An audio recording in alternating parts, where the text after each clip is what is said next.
Hello friends, welcome to சஷ்டிகிலம் சேனலை இப்போ தான் முதல் தடவை பார்க்குறீங்க அப்படின்னா சப்ஸ்கிரைப் பண்ணிக்கோங்க. அப்படியே அந்த பெல் பட்டனையும் கிளிக் பண்ணிக்கோங்க. வாங்க வீடியோக்குள்ளே போகலாம். இன்றைக்கி நம்ம டேஸ்டான மட்டன் குழம்பு மசாலா வறுத்து அரைச்சி செய்ய போகிறோம்.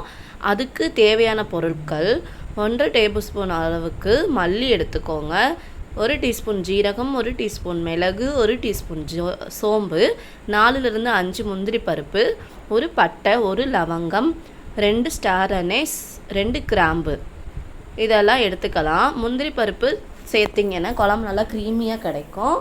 வரமிளகா ஒரு 4லிருந்து 5 உங்கள் காரத்துக்கு ஏற்ற மாதிரி எடுத்துக்கோங்க. நான் காரம் அதிகமாக சேர்க்கறதுனால 7லிருந்து 8 வரமிளகா சேர்த்துருக்கேன். உங்கள் காரத்துக்கு ஏற்ப நீங்கள் வரமிளகா சேர்த்துக்கோங்க. ஒரு கைப்பிடி அளவுக்கு தேங்காய் துருவி சேர்த்துக்கோங்க. இப்போ இது எல்லாத்தையும் நல்லா நம்ம ட்ரை ரோஸ்ட் பண்ணிக்கலாம்.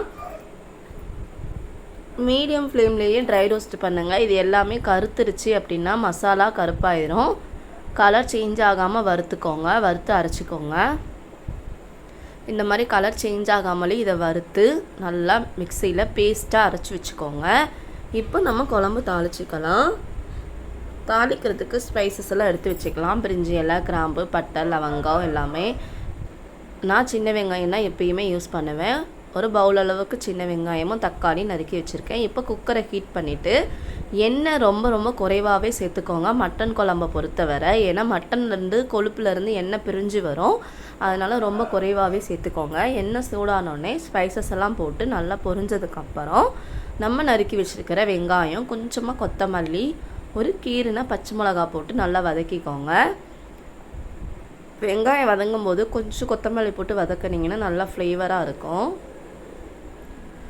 இப்போ நம்ம நறுக்கி வச்சுருக்கிற தக்காளி இதோடு சேர்த்து நல்லா மசிய வதக்கிக்கலாம். வதங்கினதுக்கப்புறம் நம்ம க்ளீன் பண்ணி வச்சுருக்கிற மட்டனை இதோடு சேர்த்துக்கலாம்.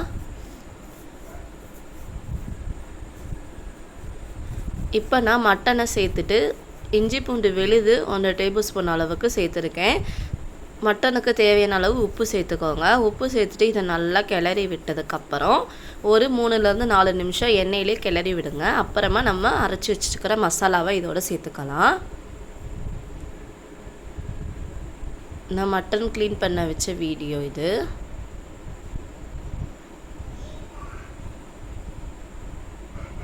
மட்டனுக்கு மஞ்சள் தூள், தேவையான அளவு உப்பு, இஞ்சி பூண்டு விழுது சேர்த்து இதை நல்லா வதக்கிக்கலாம்.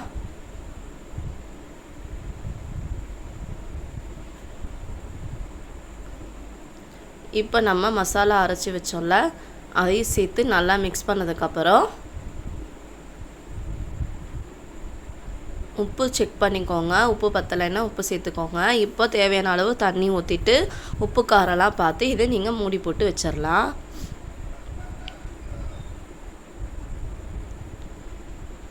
மூடி போட்டு ஒரு 8லிருந்து 9 விசில் விட்டு எடுத்தீங்கன்னா சூப்பராக எம்மியான மட்டன் குழம்பு அருமையாக ரெடி ஆயிரும்.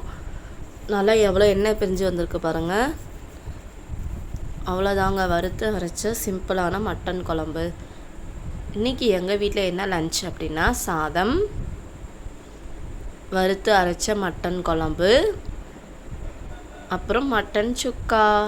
இந்த வீடியோ உங்களுக்கு பிடிச்சிருந்தது அப்படின்னா சஷ்டிகிலம் சேனலை சப்ஸ்கிரைப் பண்ணிக்கோங்க. Thank you friends.